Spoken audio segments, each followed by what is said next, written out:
Bonjour à tous, j'espère que vous allez excellemment bien. Aujourd'hui on se retrouve pour faire le débrief de l'étape du jour du Tour de Catalogne. On va revenir un petit peu sur tout ce qui s'est passé dans cette journée, résumé, top, flop, les différents classements. Puis on regardera le programme de demain avec une étape plutôt plate mais qui pourrait nous donner également pas mal de spectacles. Allez, n'hésitez pas à vous abonner à la chaîne, à réagir dans les commentaires, à mettre un pouce bleu, à partager la vidéo sur les réseaux sociaux, notamment auprès de vos proches. Si vous pensez que ça peut les intéresser, dans les commentaires, n'hésitez pas à me dire qui vous a plu, qui vous a déçu. Quand vous vous abonnez à la chaîne, vous pouvez rajouter la petite cloche, comme ça vous êtes au courant des dernières vidéos qui viennent de sortir. Si vous avez les moyens et que vous voulez soutenir mon travail, vous pouvez faire un super thanks. Vous pouvez également rajouter la petite cloche, comme ça vous êtes au courant des dernières vidéos qui viennent de sortir. On commence tout de suite avec l'étape du jour, une étape avec une arrivée au sommet au bout de 7 km, qui était une montée bien plus longue que la veille, et on va voir un petit peu ce qui s'est passé du côté de cette journée. L'échappée va mettre un petit peu de temps à sortir, une bonne quinzaine de kilomètres. Pourquoi? On avait un sprint intermédiaire très tôt dans l'étape. Ce sprint intermédiaire qui va permettre à Roglic de reprendre du temps à Ayuso, car Roglic va finir en tête de ce sprint intermédiaire et reprendre quelques secondes à Ayuso qui ne prend que la 3e place. Derrière Axel Laurence, à 175 km de l'arrivée, l'échappée va se faire en plusieurs temps, on va dire en 2 temps principaux. Une échappée dans laquelle on retrouve Lennart Kemna, le coureur qui désormais est chez Lidl Trek, Geoffrey Bouchard, Steinhauser, pour le faire vraiment à l'allemande avec le H aspiré, Bouman, Frank Vandenbroek, Ambert Zweitag, Bartsing, pardon, le coureur de Arkea. Il va falloir s'habituer à son nom, qui n'est pas simple.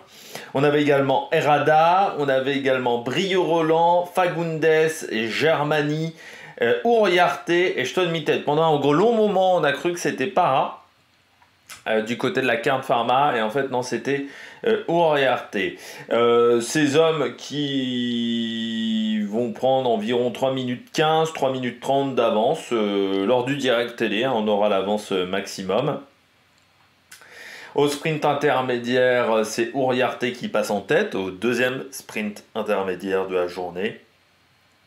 Et puis à 66 km de l'arrivée, eh bien Steinhauser et Stone-Mitted qui vont s'échapper, qui vont s'isoler et qui ne seront jamais revus par leurs compagnons d'échappée. Par contre, pour le peloton, ça sera une autre chose. Alors à 49 km de l'arrivée, c'est là où on a l'écart maximum, donc avec l'échappée de 2 qui a 45 secondes d'avance sur ses poursuivants et 3 minutes 15 sur le peloton. L'écart qui va diminuer à 2,45 à 36 km de l'arrivée.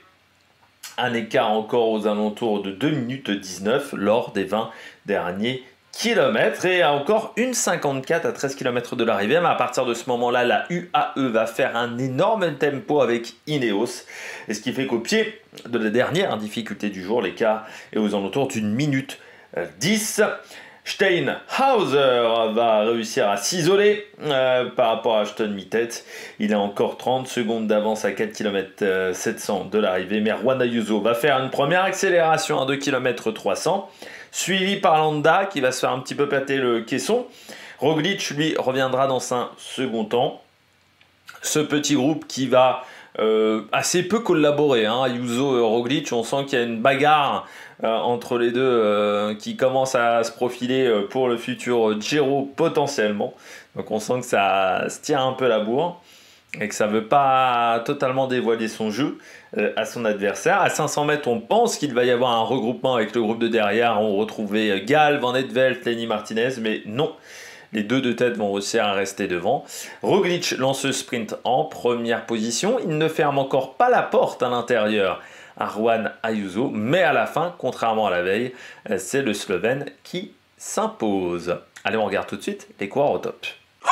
Attaque de Marlou! Du côté des coureurs au top, je commence avec Primoz Roglic, aujourd'hui vainqueur de l'étape, contrairement à hier où Ayuso avait réussi à résister sur la fin. Malgré tout, hein, du côté de Roglic, je l'ai encore dit, il a été un peu trop gentil. Sa gentillesse le perdra, l'a déjà un peu perdu pour moi lors du Tour de France 2020. Mais le jour où Katowski avait gagné l'étape. Pourquoi je dis ça? Parce que Roglic, c'est pas un méchant. Enfin, c'est pas un méchant, mais c'est un trop gentil. C'est bien de pas forcément vouloir écraser son adversaire, contrairement à Jonathan Milan hier sur le sprint à deux pannes. Mais de temps en temps, il faut quand même avoir un petit peu de vice. Là, il ouvre quasiment la porte grande ouverte à Ayuso, quoi. Alors c'est un peu moins prononcé que la veille, mais la porte elle est encore bien ouverte pour Juan Ayuso. Et Juan Ayuso, c'est pas un perdreau de l'année non plus, donc il sait comment manœuvrer dans ce genre de situation. Et derrière, Roglic, il a failli encore se faire avoir et se faire battre dans ce genre de situation. Donc c'est dommageable. Enfin, ça aurait pu être dommageable pour lui. Heureusement, il était très fort aujourd'hui. Primoz Roglic, je pense plus fort qu'hier. Parce que Pellizzari était un peu moins bon. Et pourtant, il arrive à revenir. Donc il était vraiment pas mal aujourd'hui, Roglic. C'est pour ça que je le mets en top en numéro 1. Et pas Juan Ayuso. Mais ouais, il faut qu'il arrive à être un peu moins gentil, quoi. Il y a des moments où oui, il ouvre un peu la porte, quoi, hein, Roglic. Alors on le voit, pendant 2 km, il n'a pas roulé avec Ayuso, hein. On voit qu'il se méfie, il craint quand même Juan Ayuso. Mais il y a un moment, oui, quand tu peux fermer la porte, tu fermes la porte. Donc faut qu'il arrive à mieux gérer cette situation-là. Après, c'est vrai que pendant des années, sur les sprints en boss, il était seul au monde. C'est vrai que c'est la première fois où il a une vraie opposition face à lui. On l'a vu, ce genre de situation-là, dans des groupes de 10 ou 15 à la Vuelta ou sur d'autres épreuves, je pense notamment Tirreno Adriatico, on l'a vu à de nombreuses reprises, Roglic, avec une marge sur ses adversaires. Donc il pouvait ne pas très bien jouer tactiquement. Sauf que maintenant, tu as quelques uluberlus qui sont pas mauvais dans ce domaine. Et face à ces coureurs-là, faut être plus tueur, hein, comme je le disais avec l'équipe de France de rugby. Ben oui, il faut être plus tueur, il faut aller chercher la gagne, et il faut pas faire d'erreur. Ces mecs-là, ils profitent de n'importe quel petit bout ou début d'erreur pour se faufiler. Donc il faut être très intelligent de ce côté-là. Deuxième aujourd'hui, Juan Ayuso. Je le trouve quand même bien, Juan Ayuso, parce que si Roglic n'est pas allé tout de suite dans la roue, c'est qu'il était craintif de Ayuso. C'est-à-dire que Ayuso, il fait déjà peur à Roglic. Il fait peur à Roglic parce que si Roglic n'avait pas eu peur, il serait allé tout de suite dans la roue. Et il aurait essayé de suivre au maximum. Il n'est pas allé tout de suite dans la roue. Il a essayé de gérer son effort. Il a eu une stratégie, une attitude qu'il n'a que face à Vingegaard, Pogačar et Remco Evenepoel. Cette attitude-là, il ne l'a pas vraiment face à d'autres coureurs, Roglic. Ça veut dire qu'il se méfie de Juan Ayuso. C'est-à-dire qu'il considère que Juan Ayuso est en capacité d'être dangereux dans ce genre de situation. Après, le sprint n'est pas mauvais. Bon, il se faufile, voilà, il profite de l'ouverture. Il se fait battre, bon ça arrive, hein, ça c'est dommage. Bon, il se fait battre par un bon choix tactique, je pense, sur le premier sprint intermédiaire. Ça c'est un petit peu plus dommageable que Roglic ait réussi à mettre un coureur entre lui, parce que sinon il serait toujours en tête du classement général. Ce soir, malgré tout, je pense qu'Ayuso est toujours en capacité d'aller chercher la gagne. Je le trouve déjà très performant. Son équipe est très solide et plus solide que la Red Bull, ça c'est clair et net, parce que quand UAE a accéléré, autant j'avais pas été vraiment impressionné hier, autant aujourd'hui je me suis dit waouh, c'est du bon niveau dans la montée finale.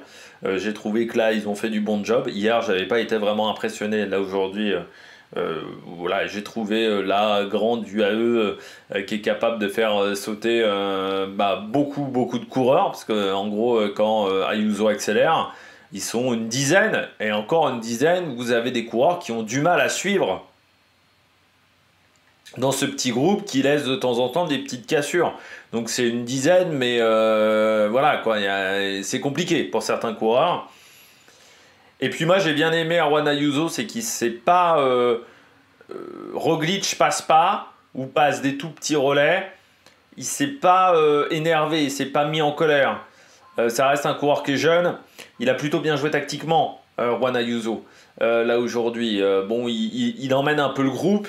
Il essaye de ne pas l'emmener trop fort pour pas se faire contrer par Roglic. Dès qu'il peut se mettre dans la roue de Roglic, il se met dans la roue de Roglic. Dans la fin, il se met dans la roue de Roglic quand Roglic accélère à 800 mètres. Il s'est pas fait avoir quand Roglic a accéléré. Ça, c'est plutôt pas mal. Après, sur la fin, bah, il est tombé sur plus fort. Voilà, tout simplement, parce que même en faisant son sprint un petit peu par l'extérieur, eh ben, il n'a pas été en capacité de battre Roglic, contrairement à la veille. Mais je pense qu'il y a des grands motifs de satisfaction du côté de Juan Ayuso. Alors samedi, on retrouvera les deux encore l'un face à l'autre, hein. Dimanche aussi, et dimanche, je pense que c'est un parcours qui peut convenir à Juan Ayuso. C'est un parcours qui est technique, Mondrick. Déjà parce que la route est étroite dans la montée de Mondrick, mais la descente est ultra rapide. Elle n'est pas forcément dangereuse, cette descente. Par contre, c'est un peu comme la descente du Col d'Èze, c'est-à-dire qu'on atteint des très très fortes vitesses. Et à ce petit jeu-là, est-ce que Roglic n'aura pas un petit peu d'appréhension? C'est une question qu'on peut se poser. Moi, si j'étais Ayuso, j'essayerais de rouler sur un tempo d'enfer dimanche à Mondrick. C'est-à-dire d'aller très très vite dans les différentes montées pour potentiellement faire la différence. Mais bon, il faudra encore être en capacité de gagner sur l'étape de dimanche. Et puis il y aura peut-être des opportunités avant. On parlera notamment de l'étape de demain en tant qu'opportunité, pourquoi pas, pour faire des écarts. Troisième coureur top du jour, eh bien Steinhauser. Guten Tag. Le coureur de la EF, ça me rappelle mes cours d'allemand, ça, le H aspiré.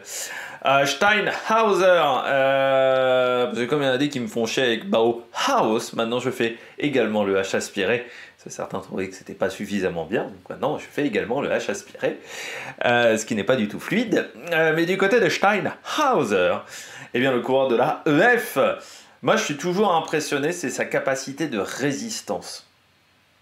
Un peu comme Zimmerman chez Intermarché.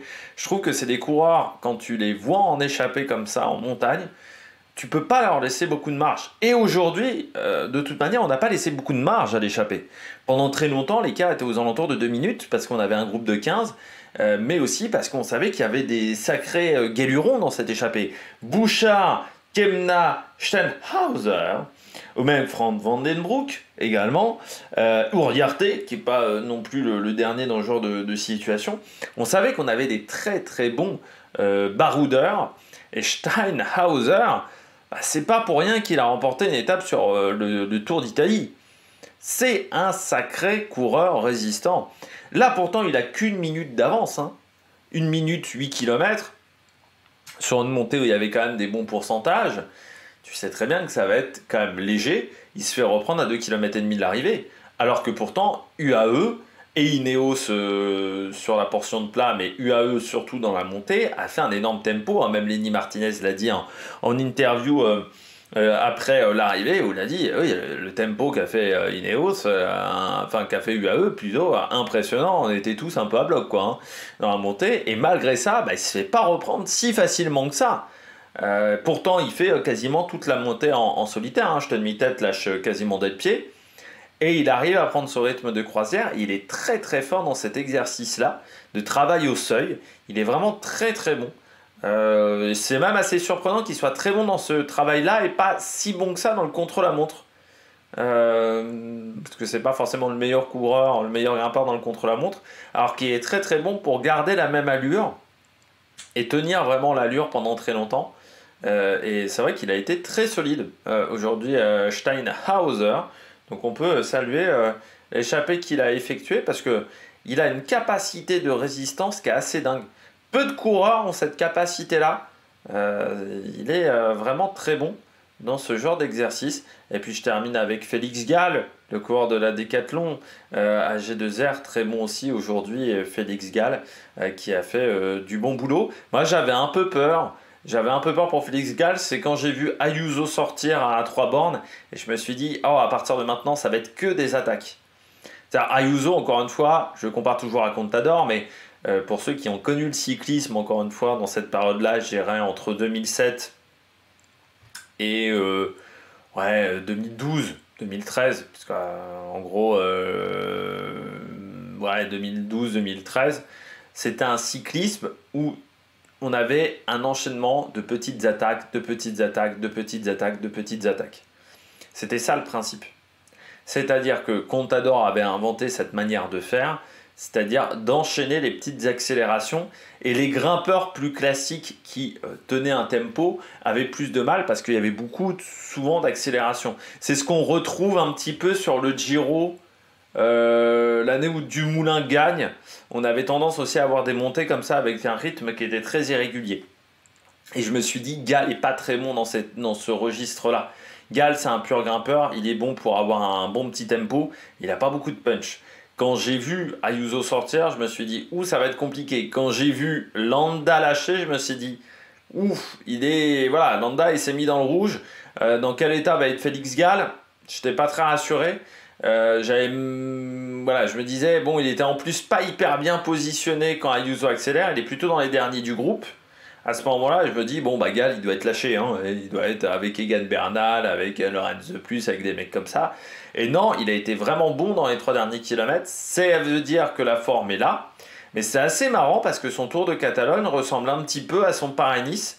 Un début piano-piano, et plus on avance dans la course, plus on est performant et on finit un petit peu en trombe. Alors c'est ce que je lui souhaite, c'est de notamment remporter pourquoi pas l'étape de samedi, mais je trouve que les deux courses sont un petit peu sur le même format pour Félix Gall, un peu comme Storer l'an dernier aussi, qui avait tendance à commencer ses courses par étapes mollo et à finir sur les chapeaux de roue.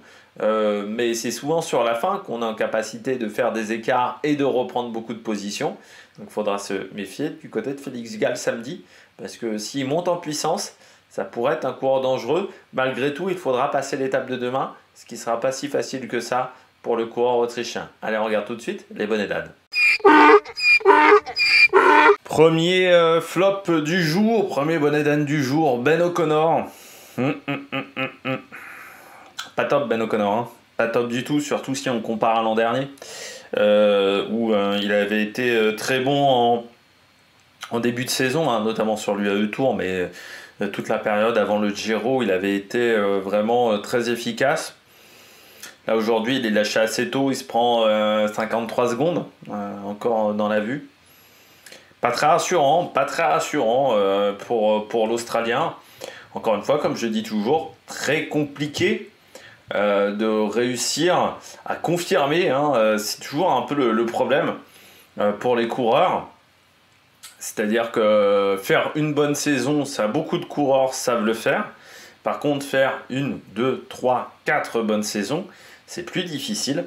Et du côté de Ben O'Connor, c'est sûr que si on compare par rapport aux résultats de l'an dernier à la même période, pour le moment, il a 83 points UCI, notamment grâce à sa 14e place sur Paris-Nice, 10e place sur le Tour de la Communauté de Valence, ce qui était loin d'être exceptionnel. Si on compare à l'an dernier, donc le UAE Tour lui avait déjà donné 250 points, Tirreno lui en avait donné 225, donc il était à 575, pas 575, pardon, 475 au mois de mars. Troisième course de la saison, il prend encore une deuxième place au Tour des Alpes.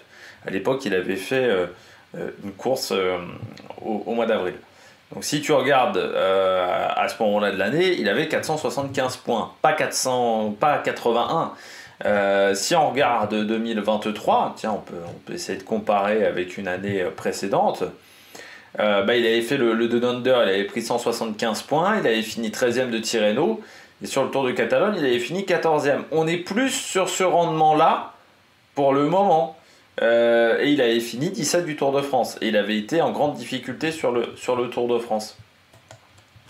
C'est-à-dire que c'est un coureur qui, là, est pas forcément fantastique. Et c'est vrai que si on regarde l'année où il fait 4 du Tour de France, il fait Tour d'Andalousie 7, Tour de Catalogne 6, Paris-Nice, abandon. Mais il avait réussi à être performant sur cette première partie de saison. Là, il est un petit peu transparent, Ben O'Connor, pour le moment. Et c'est vrai qu'on ne voit pas vraiment d'évolution sur sa situation en termes de forme. Alors, un petit peu seul aussi dans le final, hein, mais de toute manière, il n'était pas en capacité de suivre le meilleur. Et puis, tu as d'autres coureurs qui sont seuls dans le final. Christian Rodriguez, il finit à 34 secondes. Il finit pas à 53.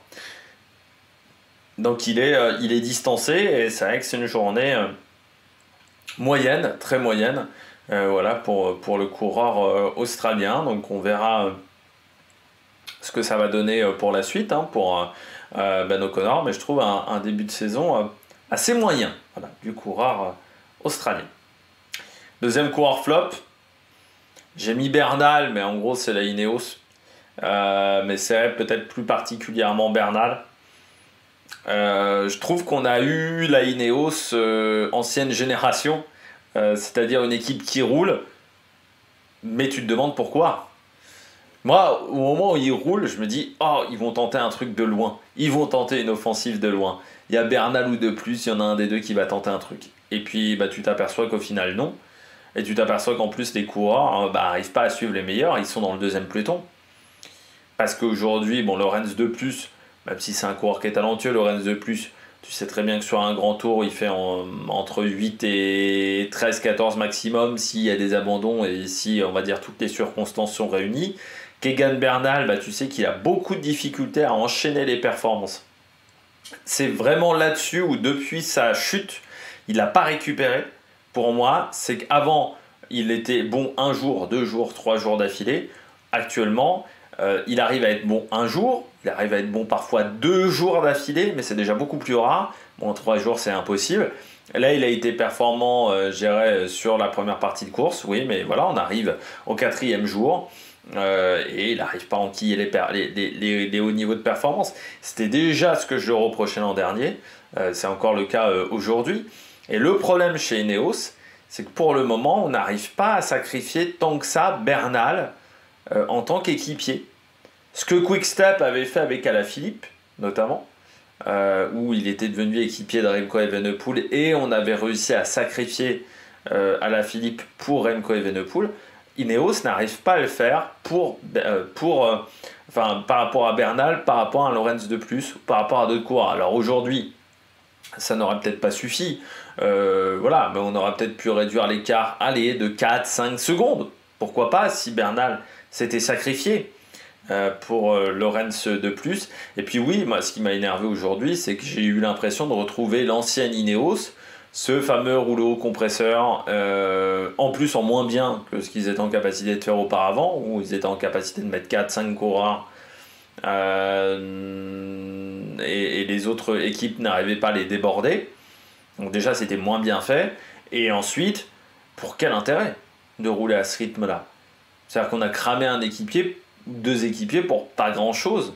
Je pense qu'on aurait mieux fait de laisser la course et de laisser le poids de la course à d'autres équipes, ce qui n'était pas forcément très dangereux, et plutôt de se dire, bah nous, on va tenter de suivre au maximum, pourquoi pas Bernal, tenter de passer des relais quand il y aura des cassures pour Lorenz de plus, mais je trouve que la stratégie du côté d'Ineos n'était pas la meilleure aujourd'hui, et c'est bien dommageable du côté de cette formation, parce que ces derniers temps, on avait vu quand même de meilleures chose. Et puis je termine avec un dernier coureur, c'est Carapaz. Là aussi c'est pas exceptionnel du côté de Richard Carapaz, seulement 27ème, 1,02 de perdu aujourd'hui dans cette montée.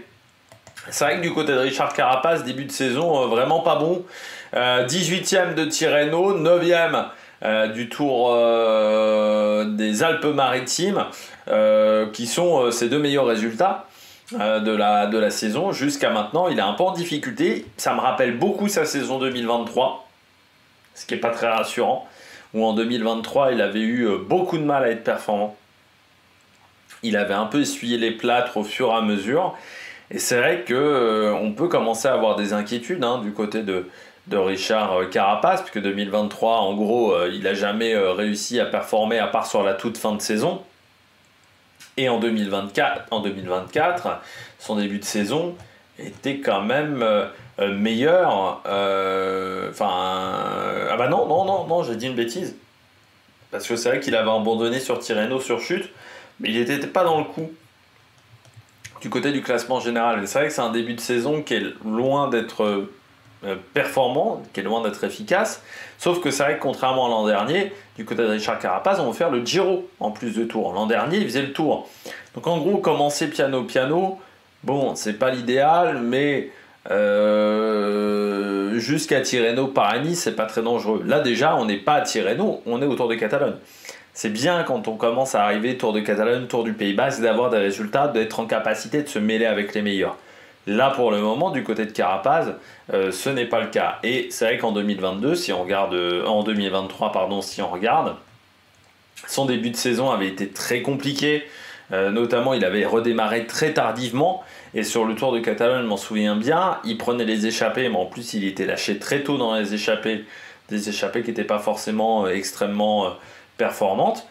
Et il avait eu une saison vraiment très difficile. Alors il avait réussi à reperformer en toute fin de saison, notamment au mois de septembre, où il avait été performant notamment sur la semi-classique italienne, mais pendant très longtemps sur l'année, ça avait été difficile avec un vrai manque de résultats sur cette première partie de saison. Et là, c'est vrai qu'on aimerait voir Carapaz à un meilleur niveau du côté de l'équatorien. Et c'est surtout pas très... c'est inquiétant et puis ça serait un peu triste. Parce que imaginons, il quitte EF à la fin de la saison. Il est en fin de contrat avec la EF. Il a 32 ans. Imaginons qu'il rejoigne... soit qu'il retourne chez Movistar, soit, je sais pas, qu'il aille chez Kern Pharma, parce que c'est quand même un coureur qui est passé par Alizarte, ou qui passe par une autre formation. Pourquoi pas une formation française? On se dira... Chez EF, ça n'a quand même pas été une franche réussite. C'est ça qui restera dans la tête. On dira, ah bah chez EF, pourtant on lui avait mis des coureurs qu'il aimait bien, je me souviens notamment Amador, mais on lui a mis d'autres équipiers, on lui avait mis beaucoup de moyens, et les résultats n'ont pas forcément été en adéquation par rapport à ces moyens-là. Donc ça serait un petit peu dommageable, mais là pour le moment, début de saison, vraiment pas top du côté de Richard Carapaz. Allez, on finit cette vidéo en regardant les différents classements et l'étape de demain. Du côté des différents classements, eh bien, on commence avec l'étape du jour. C'est donc Roglic qui s'est imposé face à Juan Ayuso. Égalité de temps entre les deux sur l'arrivée. Par contre, la bonification sur la journée, vous voyez que Roglic en a pris 13 secondes de bonification contre seulement 7 pour Juan Ayuso. Du côté de la troisième place, eh bien, c'est Enric Mas, toujours dans ce rôle de suiveur, hein, pas d'attaque de la part d'Enric Mas devant Martinez, Landa, Gall et Van den Velt. Il n'a même pas attaqué, je crois, dans le groupe de poursuite. On a vu à un moment Martinez attaquer, on a vu Landa attaquer, mais jamais Enric Mas, comme d'habitude, on va dire, du côté d'Enric Mas.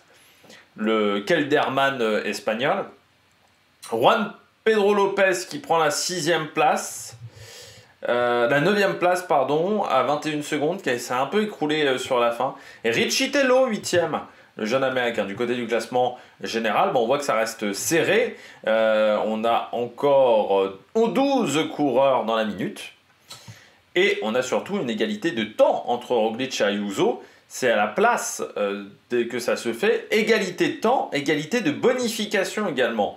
20 secondes à chaque fois. C'est-à-dire que les deux sont vraiment, pour l'instant, extrêmement proches et font véritablement la même course. Enric Mas, lui, est 3e, devant Landa et Lenny Martinez, qui est 5e pour le moment au classement général. Un autre jeune bien placé, Junior Le Serre, 9e. Alors j'ai appris aujourd'hui, parce que j'écoutais Eurosport, qu'il a vraiment retiré le William, parce que depuis le début de saison, je vois sur Pro Cycling Stats, Junior Le Serre, mais il faut savoir que des fois sur Pro Cycling Stats, il n'y a pas toujours tous les noms. Par exemple, Guillaume Martin, c'est Guillaume Martin. Il n'y a pas le Guyonnais pour le moment. Donc je me disais, peut-être qu'ils ont oublié de mettre le William Junior. Et donc je continue de dire William Junior.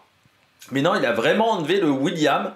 Donc c'est Junior le cerf. Voilà, maintenant il n'y a plus le William. Junior comme le personnage dans Ma famille d'abord et le cerf derrière. Je ne sais pas si c'est mieux d'avoir enlevé le William. Mais bon, c'est lui qui a décidé à l'administration belge de changer son prénom pendant l'intersaison. Donc c'est pour ça le changement. Ça arrive, hein. Alors ça arrive plus du côté des cyclistes féminines avec parfois les noms qui changent. Mais Guillaume Martin, Guyonnet par exemple, ça a changé. Des fois vous avez d'autres coureurs comme ça. Kort Nielsen, c'est vrai que maintenant sur Pro Cycling Stats par exemple, c'est marqué que Magnus Kort. Il n'y a plus le Nielsen derrière, par exemple. Donc des fois, vous avez des changements comme ça. Alors moi, je dis toujours Magnus Kort Nielsen, mais il faut savoir que le Nielsen, techniquement, sur Pro Cycling Stats a dégagé. Donc il y a peut-être également quelque chose à vérifier, à regarder du côté du coureur danois. Du côté du classement des sprints, enfin du classement par points, bah, là aussi, égalité entre Primoz Roglic et Juan Ayuso. Matthew Brennan est désormais 3e, on verra s'il est en capacité de faire quelque chose demain. Ethan Verdon et Diego Uriarte. Du côté du classement de la montagne, c'est Bruno Armirail, qui n'a pas pris de points aujourd'hui, mais bon, il a décidé de ne pas prendre l'échappée. Toujours devant Mats Wenzel et Primoz Roglic. Il y aura peut-être par contre un intérêt à prendre l'échappée ce week-end. Donc c'est peut-être de l'énergie conservée et utilisée à bon escient pour Bruno Armirail sur la fin de semaine. Du côté du maillot blanc, Juan Ayuso en tête, deuxième Lenny Martinez devant, qui portera donc ce maillot devant Recitello, Junior Le Cerf et Giulio Pellizzari. Puis du côté du classement par équipe, Astana en tête, pas de chance pour eux, c'est que ça rapporte pas de points, devant UAE, Visma, Red Bull et Burgos. Voilà, Burgos toujours 5e, hein, toujours bien placé. L'équipe espagnole, ça c'est intéressant. L'étape de demain, on part de Terres de l'Ebre, donc du côté de la commune de Pauls, je ne sais pas comment on doit le dire, pour aller du côté de Terres de l'Ebre, mais côté Amposta. Donc c'est-à-dire qu'on va partir, on va en fait quasiment faire une grande boucle sur cette étape-là. Et Pauls, c'est le nord, Amposta, c'est le sud, donc ça doit être une sorte de comment on appelle ça, les parcs protégés, voilà, peut-être espagnols. Il y aura un col dans la journée, le col de la Fonte, 7 km 3,4 de moyenne, donc vous voyez, c'est pas extrêmement pentu, seulement 427 mètres d'altitude, hein. Faites attention à l'échelle, on a l'impression que c'est le Mont Ventoux. Pas du tout, c'est que l'échelle est vachement étroite. On aura deux sprints intermédiaires, un au kilomètre 56, un au kilomètre 146.5, c'est-à-dire assez proche de l'arrivée. Hein, ce deuxième sprint bonification du côté de l'Aldea, ce que ça donnera des idées à Ayuso et à Roglic de tenter ces sprints. Il faudra... Enfin, de tenter le dernier sprint, il faudra le voir. Et puis ensuite, donc, ça sera une étape avec un final très plat du côté de Terres de l'Ebre. Alors, on pourrait se dire, final très plat, il ne va pas se passer grand-chose. Alors déjà, je vais vous montrer un plan, la carte. Voilà, vous voyez. Donc, la carte, donc on part vers le nord. Et donc, ça doit être un parc naturel ou quelque chose comme ça, pour aller vers le sud et faire des petits boucles autour d'un circuit. Hein, parce qu'on va rester très longtemps autour de Amposta. Le vent sur cette journée va être important. Regardez la météo à Amposta, mais qui est assez similaire sur d'autres communes. À Amposta, il fera certes grand soleil, 19 degrés, mais vous voyez 60 km/h de vent en rafale, 30 en vitesse classique, en vitesse pendant toute la journée, on va dire. Donc, c'est-à-dire des conditions où on pourrait avoir des coups de bordure avec un vent de nord-ouest, donc qui va taper comme ça, le vent de nord-ouest. Puis on va même regarder, et c'est le cas sur d'autres communes, hein, où le vent va être très fort, vraiment, et heure par heure, parce que, hop là, je peux le voir sur cette commune-là, au niveau du vent, c'est vraiment aux heures d'arrivée où il va être le plus fort. Donc ça va être, voilà, il va falloir le gérer, hein, parce que 16h, 17h, c'est là vraiment où le vent sera le plus fort. Donc ça va pas être une bonne nouvelle, voilà, pour les coureurs. Donc on pourra avoir des bordures, on pourra avoir des cassures, surtout que ça a l'air d'être quand même un petit peu dégagé à certains endroits. Donc ça pourrait vraiment nous donner des conditions de course très très animées. Une étape qui sera diffusée, mais pas aux mêmes heures. J'ai même oublié de vérifier ça. Mais je vais vous le dire tout de suite à quelle heure ça arrivera, parce que comme il y a le Grand Prix E3, c'est un peu en décalé au niveau des horaires.